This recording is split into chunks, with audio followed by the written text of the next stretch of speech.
So the Micromax drivers head on out to the circuit, and the grid is as follows. It's Rasmus Koskinen and Arata-san from Japan on the first row. Karol Stout and Mateo Radenkovic makes it an all-Belgian row number 2. Lorenzo Campos and Dean Hugendorn round out the top 3 rows. Rotax and Fuentes Luque round out the top 4 rows ahead of Babisek and Streli from the Czech Republic and Latvia respectively. Zhubimov and Plinta, that's row 6, Borodin and Rodrigo Siabra, also known as the Wolf to his friends. Jimenez Artimen from Spain and Vilinarmi from Finland. Donny France in the 99, also from Finland, and Yassin Nadim from Egypt. One of 3 Egyptians here this very weekend competing. I have to give a shout out to a very particular individual who spoke to me via Facebook Messenger earlier on this week. I'm trying to remember the name. I know it was one in particular that I remember the first part of it.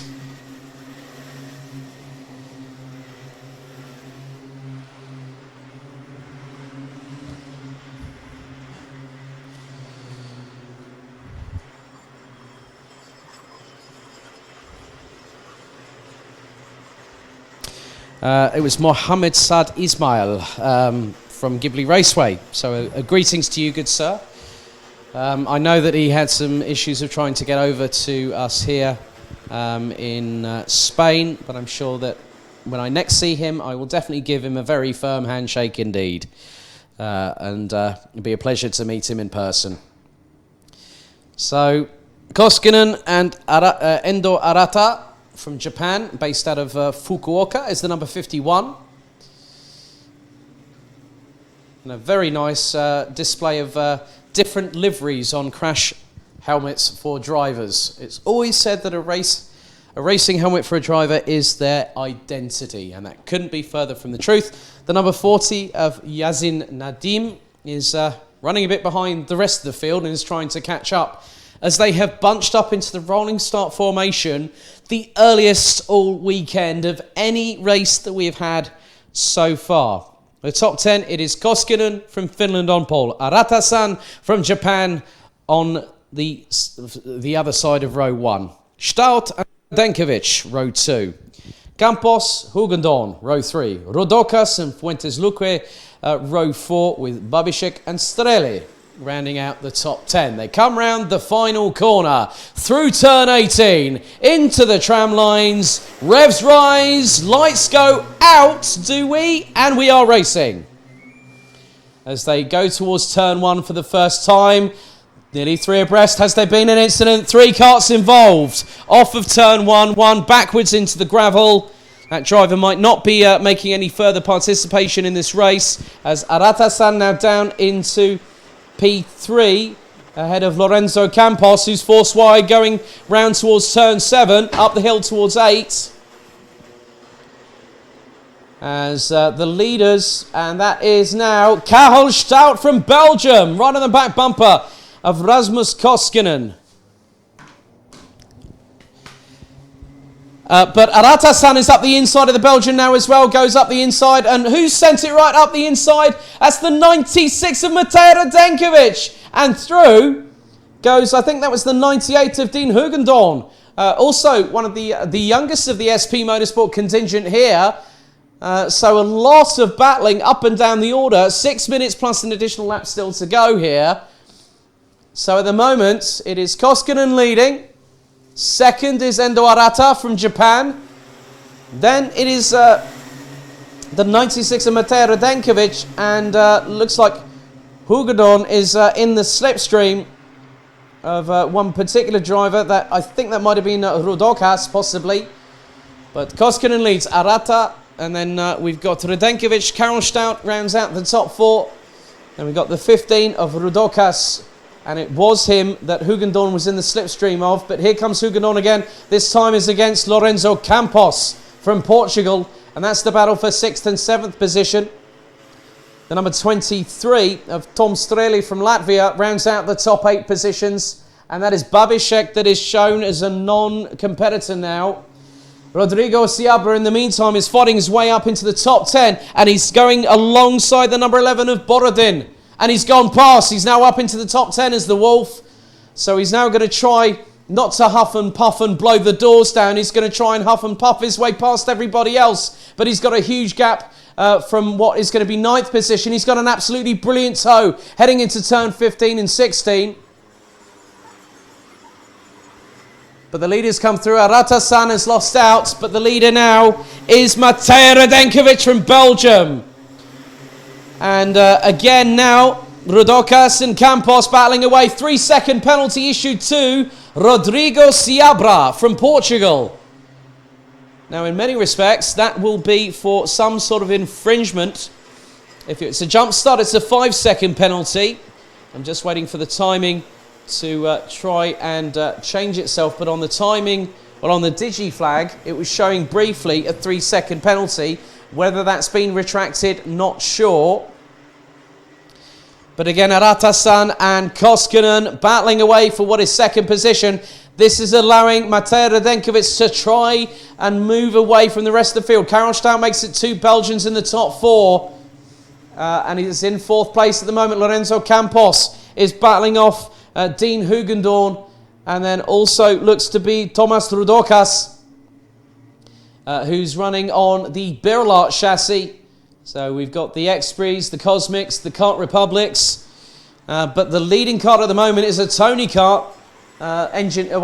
Mechanic by Buvin Power. So, and they've had quite a few good races, one of whom is actually here this weekend. Well, we've got a couple of them, Luca Leistra and Zander Schiblak. Of course, Ilian Brunstils was one of their drivers up until his recent announcement earlier on this month. But Radenkovic is now going to have to see if he can keep away from Aratasan. And the reason why Rodrigo Seabra was given a 3-second penalty, if you leave the tram lines with 2 wheels, you get a 3-second penalty. If you break formation, it's 5 seconds. So Seabra has to make up quite a bit of... he has to make up, I think, at least... If he wants to stay in the top 10, he's got to at least make up another 1.5 seconds by the end of the race, as Matej Radenkovic has now got past Rasmus Koskinen for 3rd place going through turn 12. And there's more battling up and down the order. The number 30, so Fuentes Luque, I think, was the other unwilling driver that ended up retiring after that first. Well, he's after the second lap, it looks like that he retired. Drivers now coming across the start-finish line, as Radenkovic has now a lead of nearly 3.5 tenths of a second over Endo Arata from Fukuoka in Japan. Karel Stuyt doing a great job, so it's 2 Belgians in the top 3, but he's battling away tooth and nail with Rasmus Koskinen from Finland. So Hugendorn is showing in P5 at the minute. Lorenzo Campos now in 6th. Rotax 7th. Seabra in 8th place. But with his 3-second penalty, that will drop into 10th. So he's got to make a little bit more moves forward, as in terms of times. And he's got some clean air. And in many respects, that will help a driver, because they'll think, well, the driver in front of me is a bit too far ahead. However, I've got a chance where I can just put in the quali laps and just put the pace up and get myself a bit of an extended, glorified test session for my final race later on this afternoon. And I'm sure that's what Rodrigo is probably calculating in his mind at the moment, because without that motivation, despite having an issue like a 3-second penalty, you'll want to just push on regardless and be motivated. These kind of little mistakes, even in these formative years between the ages of 8 and 11, can really show the test of character for a young individual. I mean, these drivers were bitten by the motorsport bug very, very early in their lives. And as a result, that's why they've ended up on the racetracks. So at the minute, Aratasan doesn't really have an answer for Matej Radenkovic from Belgium. So Radenkovic has the lead of just under half a second, as Aratasan is definitely not going to do anything banzai, but is going to definitely use the use a lot of talent and sheer courage to just try and close in the gap, but we're on the penultimate lap of the race at the moment, and I think it might be a bit too much for the Japanese driver, based out of Fukuoka in Japan, out of Fukuoka Prefecture, which is a little bit further away. I think it's east of Tokyo, down towards the other side of Japan. So we go on to the final lap of the race. Radenkovic is now over half a second ahead of Arata-san. So in many respects, it's pretty much all done and dusted for the Belgian. He's got a comfortable lead.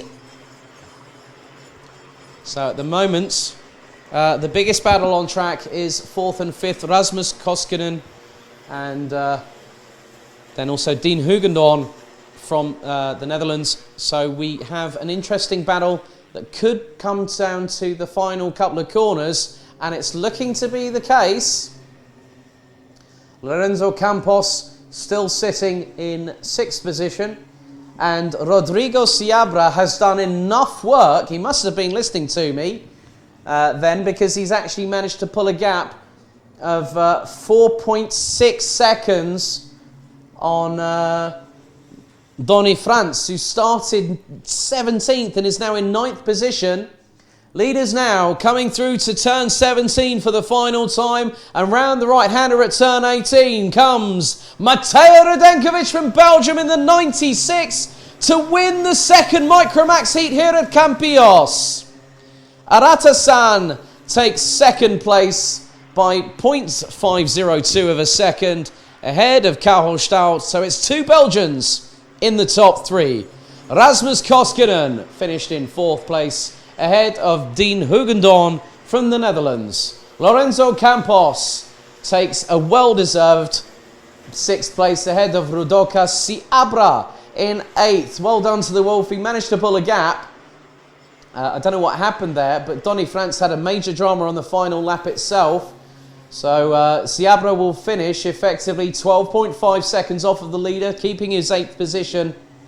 And it's Borodin, Jimenez, Artimen, Plinta, Nurmi, Streli. Streli had a massive off, I think. 1 minute 29.7, putting him 13th ahead of Zhubimov. And good work by Yassin Nadim from Egypt to be the 15th and last classified runner that finished that race. Then we also had Donny Frans, who retired, unfortunately, with 1 lap to go. Fuentes Luque and Babisek rounding out the 18 that completed that race. So that's 2 races done for Micromax. We will see them a little bit later on this afternoon at about 25 past 7 today.